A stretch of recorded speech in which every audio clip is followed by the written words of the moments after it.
It is said that when the moonlight strikes the battered stones of the Colosseum just right, the ground itself seems to breathe. Night guards have spoken of shadows darting across the arena floor, of footsteps echoing when no one else is near, of steel clashing in the dead of night. Some claim they've even heard the roar of a crowd, not of tourists, but of thousands long dead, their ghostly cheers rumbling through the ruins like a storm trapped in stone. And there are those who insist that the very soil of the arena remains thirsty, soaked with the blood of tens of thousands of victims. But if so many fell here, does that mean their souls are still chained to the arena floor, condemned to reenact their deaths for eternity? Before we uncover more, make sure to subscribe to the channel for more chilling history. The Colosseum is one of the most famous landmarks on Earth, a symbol of Rome's grandeur, brutality, and spectacle. Today it draws millions of visitors each year who marvel at its arches and stones, imagining the days when gladiators battled beasts and men fought to the death. But the history carved into these walls is not only one of entertainment, it is one of massacre. And massacre, as history shows us, leaves stains that time cannot wash away. When construction began under Emperor Vespasian in the 70s AD, no one could have imagined the scale of violence this structure would witness. Funded by the spoils of war after Rome's conquest of Jerusalem, the Colosseum was designed not merely as a stadium, but as a political weapon. A place where emperors could feed the public's appetite for blood while solidifying their own power. For centuries, the sands of the arena were darkened with the blood of gladiators, prisoners of war, criminals, and countless wild beasts dragged from every corner of the empire. The numbers are staggering. Historians estimate that in its first 100 years, over 400,000 people died in the Colosseum, alongside nearly 1 million animals. The sheer weight of that slaughter, concentrated in a single location, has led many to believe that the arena itself absorbed the energy of death, becoming, in effect, a vessel of restless spirits. It was not unusual for ancient Romans themselves to whisper of the Colosseum as a cursed place, one where the line between spectacle and sacrilege blurred. Accounts from antiquity describe the awe and horror felt by spectators.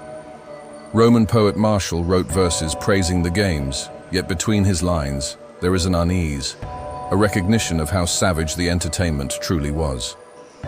Cassius Dio, the historian, records tales of entire naval battles staged within the flooded arena, where thousands were slaughtered simply for the amusement of the masses. With each event, with each scream, with each body carried off the sands, the Colosseum became more than a building. It became an altar of blood sacrifice, and sacrifice demands haunting. In the centuries that followed Rome's fall, the Colosseum did not fall silent. Medieval chroniclers wrote that strange cries were sometimes heard at night. Pilgrims who ventured inside claimed to feel sudden chills, even in the height of summer. The ruin became known as a place avoided after dark. Too many spirits, too much death. Some monks believed it was a gate to hell itself. Travelers wrote of figures in ancient armor glimpsed briefly among the arches, vanishing as quickly as they appeared. One of the most enduring legends is that of the blood-drained gladiator, a pale figure said to wander the tunnels beneath the arena. Witnesses described him as gaunt, his armor hanging loose on a skeletal frame, his eyes glowing faintly in the dark. Some said he carried a broken sword, others that he dragged chains behind him, echoing through the labyrinth of the hypogeum. Always he appears near the same spots, the trapdoors where victims were once raised into the blinding light of the arena, and the chambers where wild animals were starved before being unleashed. Why he wanders, no one knows. Some believe he is a spirit who refuses to accept his death.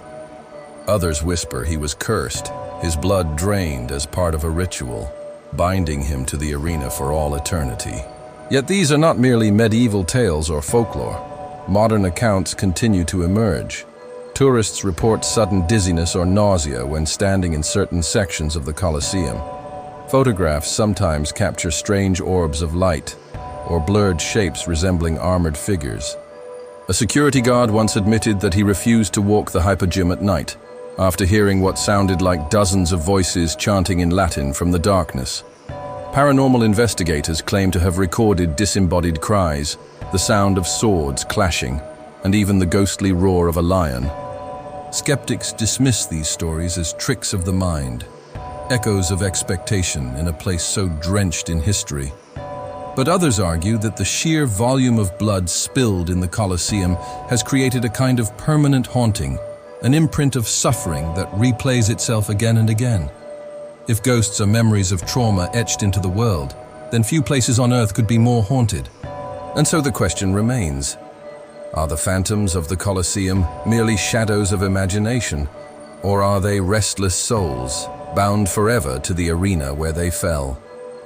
The answer may lie deeper than the ruined arches or the tourist paths that circle the arena. To find it, we must descend into the hypogeum, the dark underbelly of the Colosseum, where cages once rattled, where blood once pooled, and where the cries of the condemned still seem to linger. But what really happened in those tunnels beneath the arena floor, and why do so many believe they remain the epicenter of Rome's most chilling hauntings?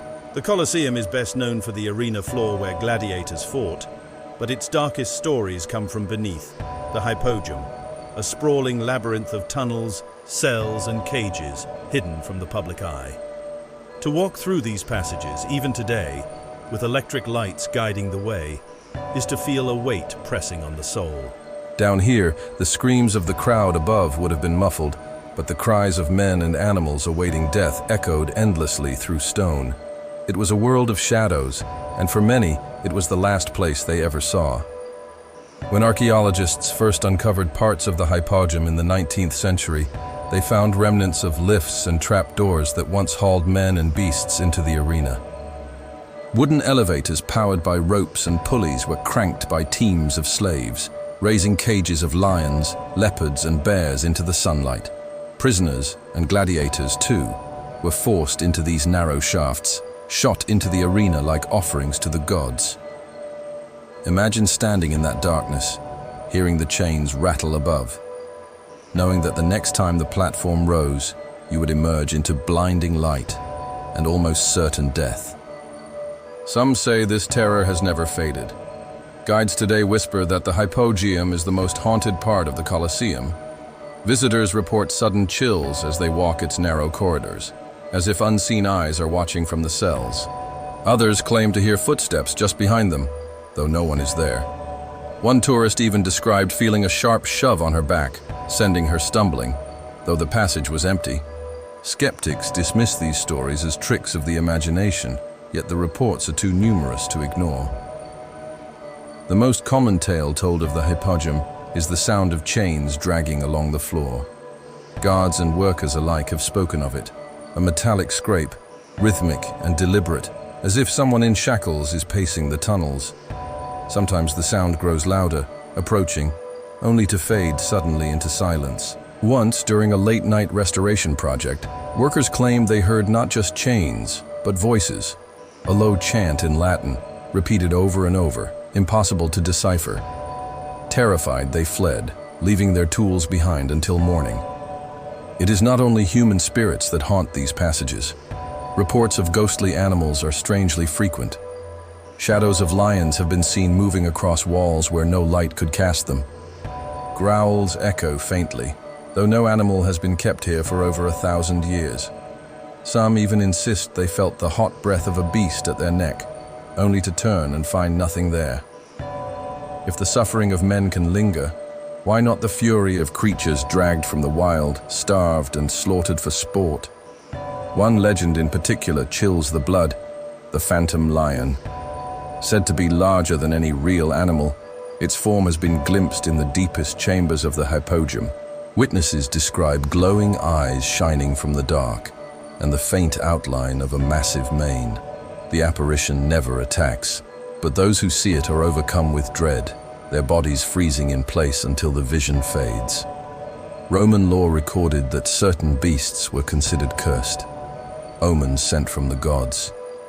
Perhaps this lion was one such creature, condemned to roam forever in search of vengeance. Yet perhaps the most terrifying experiences are not visual or auditory, but visceral. Many visitors to the hypogeum complain of sudden nausea, dizziness, or an overwhelming sense of dread. Some describe a choking sensation, as if the very air is pressing on their chest. Paranormal investigators have suggested this is evidence of residual energy, a psychic imprint of suffering so strong that it can still be felt centuries later. Others argue it may be the earth itself, holding the blood of thousands spilled into the soil, poisoning the atmosphere with sorrow. History provides plenty of reasons for such hauntings. The hypogeum was not just a waiting area, it was also a place of cruelty. Gladiators were sometimes maimed beforehand to ensure dramatic, hopeless fights. Prisoners were tortured in the dark before being cast into the arena. Animals were starved to make their attacks more ferocious. For some, death here was not swift but slow, drawn out over hours of agony. And in Rome, cruelty was entertainment. It is little wonder, then, that stories of restless spirits concentrate in these tunnels. The past cannot be erased here. You can still trace the grooves in the stone where cages scraped the floor, still see the remnants of iron rings where chains once held men and beasts. Even without ghosts, the hypogeum is a graveyard. But with them, it becomes something worse, a theater of shadows, where the dead refuse to release their stage. There are modern testimonies that lend weight to these legends. In 2001, a night guard reported hearing the distinct sound of gladiatorial combat. Steel on steel, grunts of effort, cries of pain, echoing from the arena floor above, even though the Colosseum was empty. When he investigated, he found nothing, but the sounds ceased the moment he entered the open space. Another account tells of a group of tourists locked inside by mistake after closing hours. When the lights went out, they claimed to hear breathing all around them, though no one else was there. By the time staff returned, 2 of them were in hysterics, refusing ever to enter the Colosseum again. Skeptics, of course, suggest drafts, echoes, and the power of suggestion. But even they struggle to explain why so many unrelated witnesses describe the same phenomena. Chains, chanting, ghostly animals, spectral gladiators. And always, the feeling of being watched. As the centuries passed, the hypogeum gained a reputation as cursed. In the Middle Ages, when the Colosseum was used as a quarry for stone, workers sometimes refused to venture underground. Legends spread that anyone who stole too much from the ruins would be cursed by the spirits below. Even Christian pilgrims, who sometimes held ceremonies within the Colosseum to honor martyrs, warned each other not to linger in the tunnels after dark. The dead, they said, walked there still. Today, thousands visit the hypogeum every year. Some feel nothing but awe at its engineering. Others leave convinced they brushed against the supernatural. The very air seems to vibrate with memories of pain and spectacle. For every skeptic who dismisses it, another swears they felt a hand brush their shoulder, or heard a whisper in their ear, or saw a shadow vanish just as they turned their head. And so the question lingers. If the hypogeum is so haunted, what does that mean for the Colosseum as a whole? Could the arena itself, the sand, the stones, the stands, be alive with restless energy, pulsing like a wound that never healed? To answer that, we must climb back up into the open air, to the arena where thousands once screamed for blood, and where, some say, their echoes can still be heard in the silence of night. But what really happened on that blood-soaked floor? And why do so many believe the spirits of Rome's greatest killers and victims still wander beneath the stars? Step onto the arena floor of the Colosseum today, and you are standing on ground that once ran red with blood. To the casual visitor, it may seem like an open space of weathered stone, open to the sky and quiet but for the chatter of tourists. Yet if one listens closely, in the stillness that sometimes falls when crowds drift away, there is a different sound beneath the silence. A faint roar, distant but insistent, the echo of tens of thousands of voices, chanting, cheering, demanding death. The arena floor is gone, the wooden planks and sand stripped away long ago, but the memories of slaughter linger as if the earth itself remembers. In ancient times, this floor was known as the arena, the sand spread thick to absorb the blood of men and beasts alike. Each morning, workers would rake and spread fresh sand, knowing that by nightfall it would be soaked crimson. Some reports suggest that during the largest festivals, so much blood was spilled that the sand was carted out in wagons, replaced again and again, the gore of the fallen dumped outside the city. Imagine the stench, the iron tang of blood mixing with the heat of the Roman sun.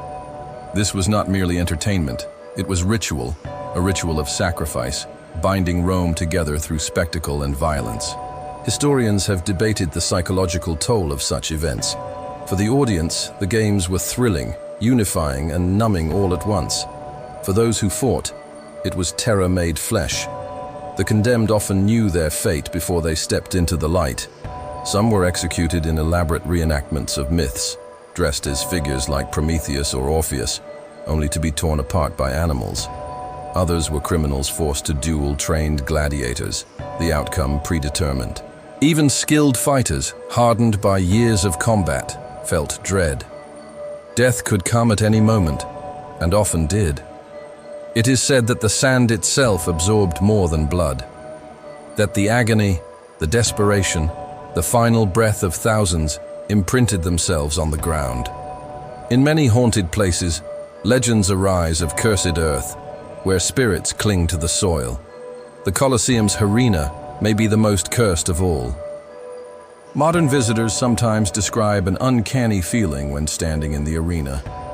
A sudden chill even under the blazing sun, gooseflesh prickling on the arms, an unshakable impression that someone is standing behind them, though the space is open and empty. Photographs have captured strange anomalies, blurred shapes resembling armored figures, shadows cast where no person stands.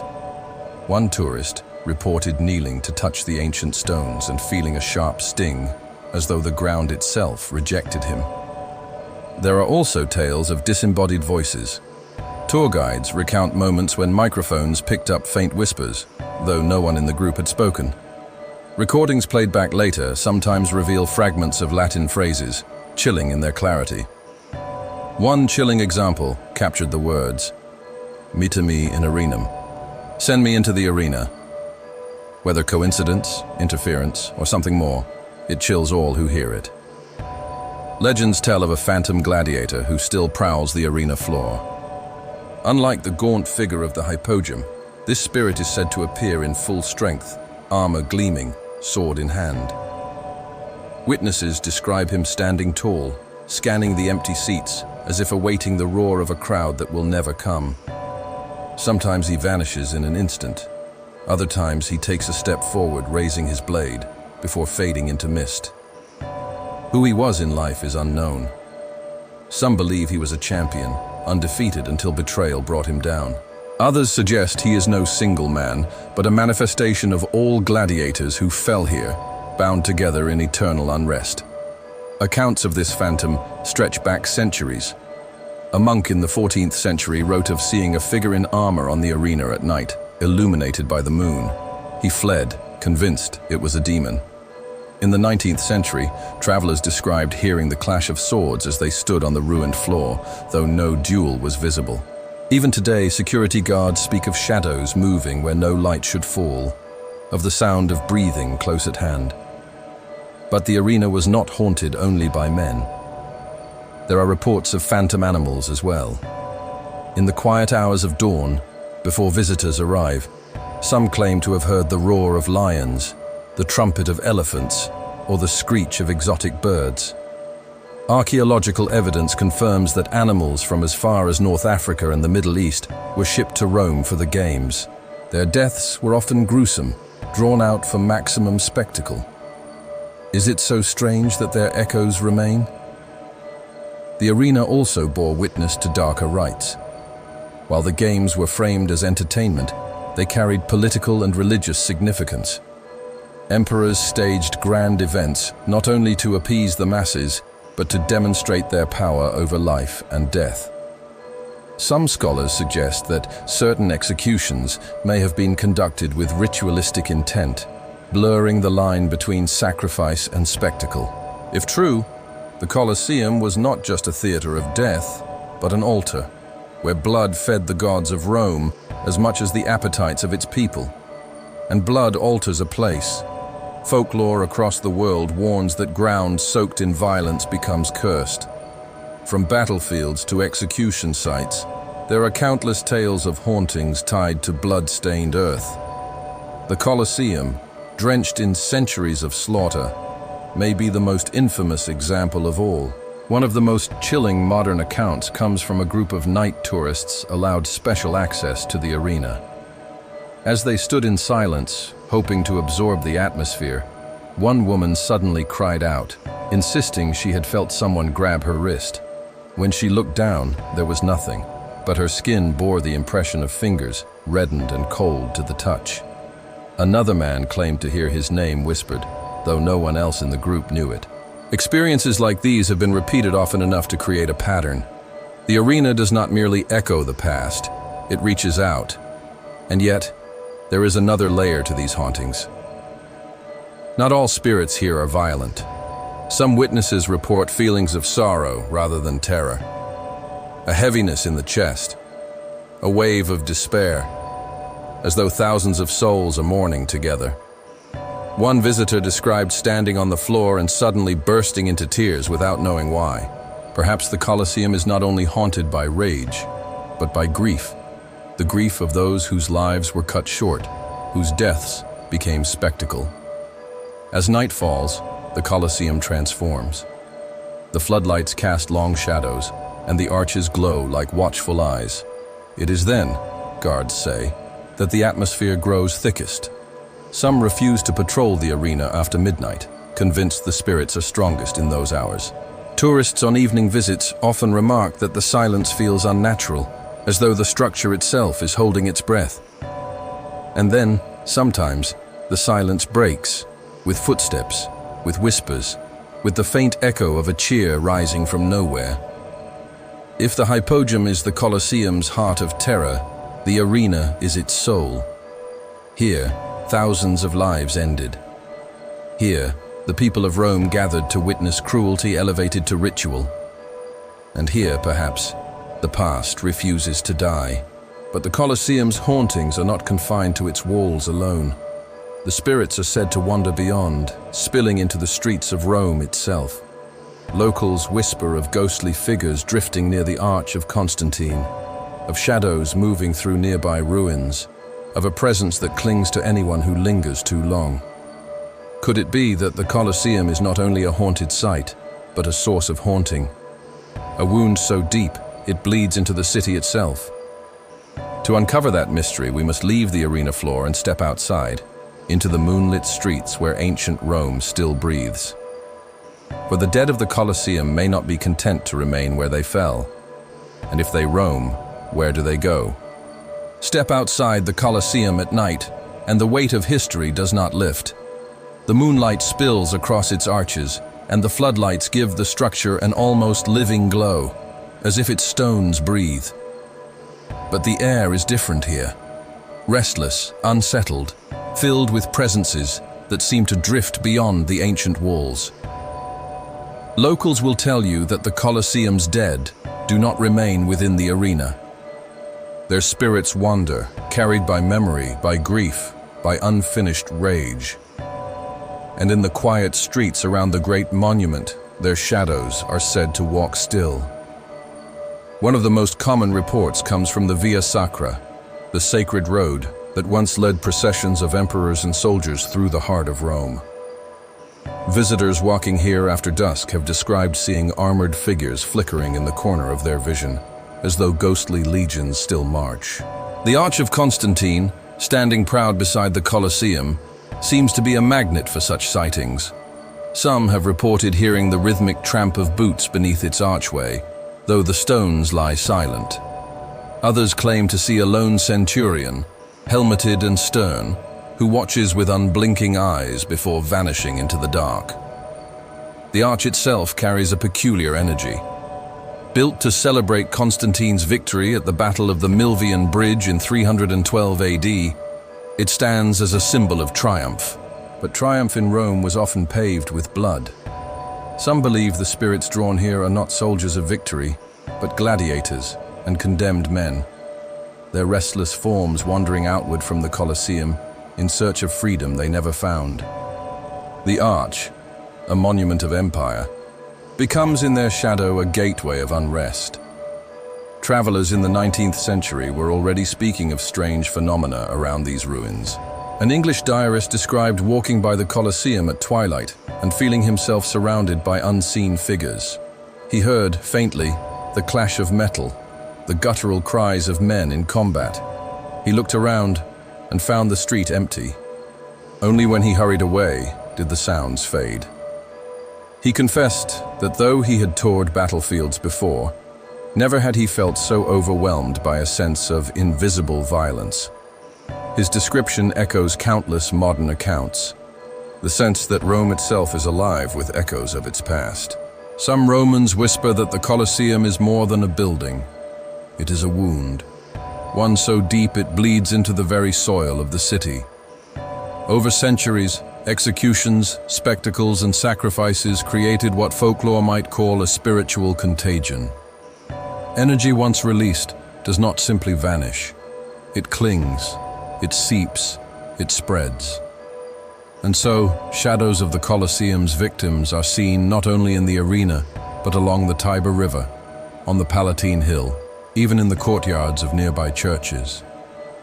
There is a chilling account from the Church of San Clemente, only a short walk from the Colosseum. Beneath this church lies a labyrinth of ancient structures, including a Mithraic temple where secret rites were once performed. Visitors descending into these chambers often speak of a sudden drop in temperature, of whispers in languages they do not understand.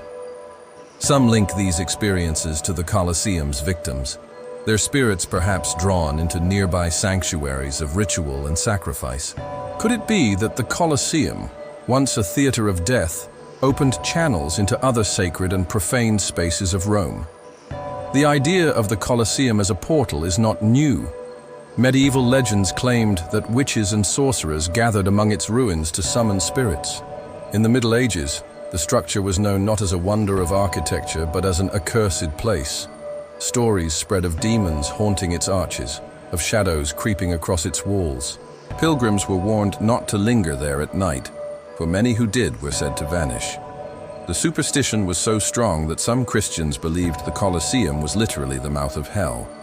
In their minds, it was not only a monument of Rome, but a gateway into the underworld itself. Modern paranormal investigators echo this theme. Recordings made inside the Colosseum often pick up anomalies, knocks, voices, sudden spikes in energy. But some investigators have noticed that the activity does not stop at the amphitheater's edge. Walk a few streets away and the phenomena continue. Devices flicker, voices murmur, cold winds sweep across alleys even in summer. It is as though the Colosseum is a source, radiating its hauntings outward, like ripples from a stone dropped into a pool. Tour guides sometimes share stories they are reluctant to put in print. One guide recalled leading a night group out of the Colosseum toward the Arch of Constantine. As they passed beneath the arch, every member of the group heard the same thing, a single, long, anguished scream. They froze, certain that someone was hurt, but the street was deserted. Another guide spoke of a man who lagged behind his tour, only to come running moments later, white-faced and shaking. He swore he had seen a gladiator, fully armed, standing in the shadows, and that the figure had raised a sword toward him. The man refused to step foot near the Colosseum again, but perhaps the most unsettling reports are personal hauntings. Some visitors say that after leaving the Colosseum, they carry something with them, a sense of dread that lingers for days. Nightmares of combat, of falling blades, of crowds baying for blood. One woman described waking each night to the sound of cheering, only to realize it was in her dreams. Another said she awoke with bruises on her arms in the shape of fingers, though she lived alone. Whether psychological or supernatural, the Colosseum seems to leave its mark on those who enter. Even locals are wary. Taxi drivers tell of late-night fares who ask to be dropped near the Colosseum, only to vanish from the back seat before the car stops. Residents of nearby apartments report hearing footsteps on their stairways at night, though no one is there. Some claim their pets refuse to walk past the ruins after dark, growling at empty air. In a city as ancient as Rome, ghosts are expected. But the Colosseum's ghosts seem uniquely restless, unwilling to fade, unwilling to remain bound. Why do they linger? Some suggest unfinished business, warriors who died without honor, condemned men who never received justice, martyrs who cried out for mercy. Others believe the sheer scale of violence created a spiritual vortex, a concentration of energy too strong to dissipate. The Colosseum became a scar on the soul of Rome, and scars endure. Tonight, if you were to stand outside its towering walls in silence, you might feel it yourself.